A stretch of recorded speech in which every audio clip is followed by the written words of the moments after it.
All right, well, in this video, we're going to take a look at the detailed report that comes out of Impact Dashboard. In a previous video, we looked at the summary report that is generated by Impact Dashboard. And just like in that video, we're focusing on really three major things. One is the economic impact, the second is fiscal impact, and the third is incentive analysis. And we have a blog post that goes along with this video that has a full outline of what's in the detailed report. And so here I'm just going to kind of step through some screenshots of what's in that what's in the detailed report, kind of going by that outline, and you'll be able to follow along to see exactly what's in there. So the first section is our economic impact overview. And here, this page is made up of three tables, and the first one is getting into the jobs and the salaries, showing detail for the direct, the spin-off, and total. Remember, spin-off includes the indirect and induced jobs that are created by this project. The second table that we see on this page says the population impact, and so this is sticking with that idea that there's going to be 40 new jobs being created.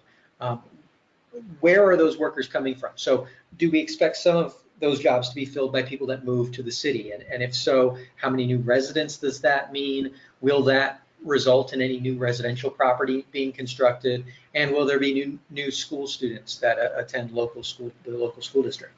Now, the third table that's on this economic impact overview is our summary of taxable property.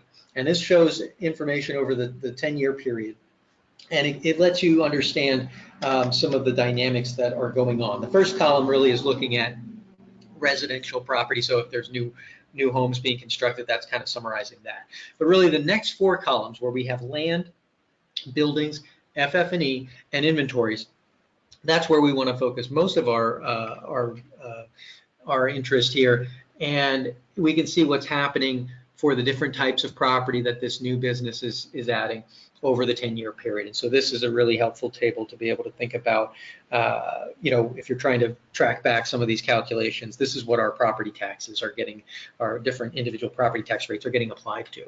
Now, the next section is our fiscal impact overview. And this is where we're going to show a summary of all of the net benefits for all of the tax districts. So in this case, you can see we've got a city, a county, a school district, a road district, and a water district. And we've got columns there that show the benefits, costs, and net benefits for each one. We've also got a present value number, because keep in mind, these are numbers or values that are being accrued over a period of time, in this case 10 years.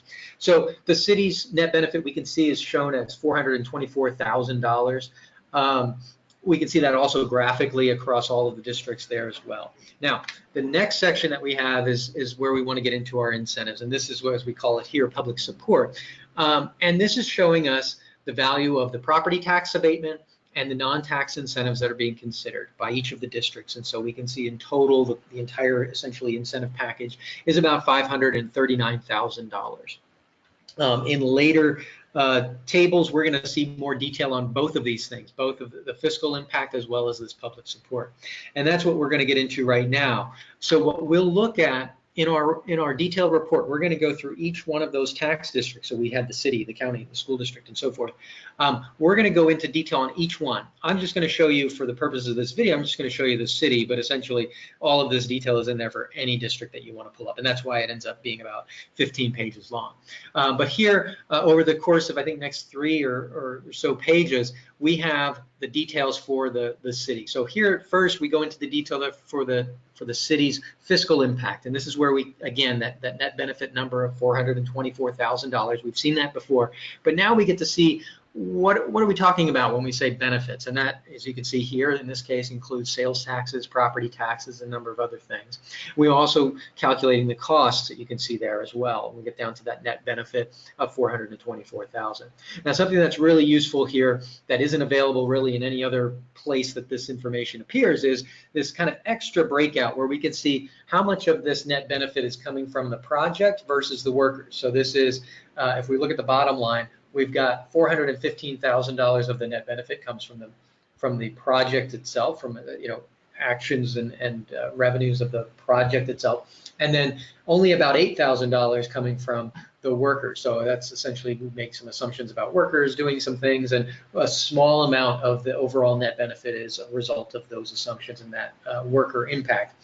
This is a useful check depending on the analysis you're running. In this case, it looks really good. Out of 424,000, we've got about 415,000 coming from the project. So that's an encouraging thing that you're in this case, if you're incentivizing the project, you're incentivizing the actual project and not just hoping for some things to happen with workers. The graph that you see at the bottom of the page just shows us again over the 10-year period of this has been evaluated, what are the benefits year by year, what are the costs, and what are those net benefits each year. We can see how that kind of progresses over the 10-year period. Now, the next page, we're getting into the tax incentives. This is a summary of the public support. In this case, we're showing property tax analysis for the city. This is, if we remember from an earlier table of the public support overview, we had shown that there was about $145,000 in property taxes abated by the city, and that's what we're representing here. We can see the total property tax liability due to the city paid for by the company would be about $531,000. We're going to offer this abatement that kind of gives back or abates off $145,000 of it. So our net collected with respect to property taxes for the city is about $386,000. The next table goes into any other types of incentives that are being considered. In this case, we have a non-tax incentive. We can think of this as maybe just an infrastructure grant or some other incentive with a near cash value. And we think of this as an investment in the project. So $269,000 invested in this project.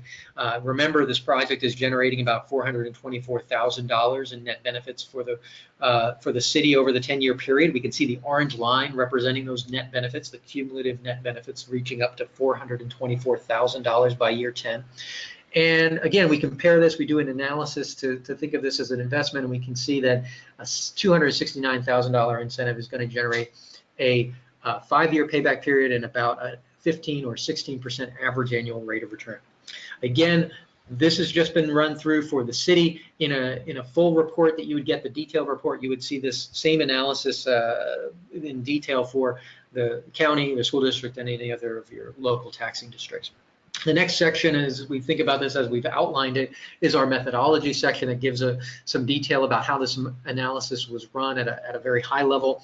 If you want to get into the details and the specifics for your actual community, that's where you can turn to your user guide. That's going to be maybe a 60, 70, 80-page document that's going to have a lot more detail on where all of these numbers came from and how they were derived for your community. And then the final section, as we have it broken out, is the appendix. And this is where we'll show some year-by-year numbers, in this case specific to the abatement, so we can see how much of the building property taxes were abated each year and what essentially what abatement schedule that corresponded to. So a lot more detail provided in this version of the report relative to the one-page report. And so depending on your purposes, you may need a one-pager, or you may want a little bit more detail. We have those different options for you available in Impact Dashboard. Thanks.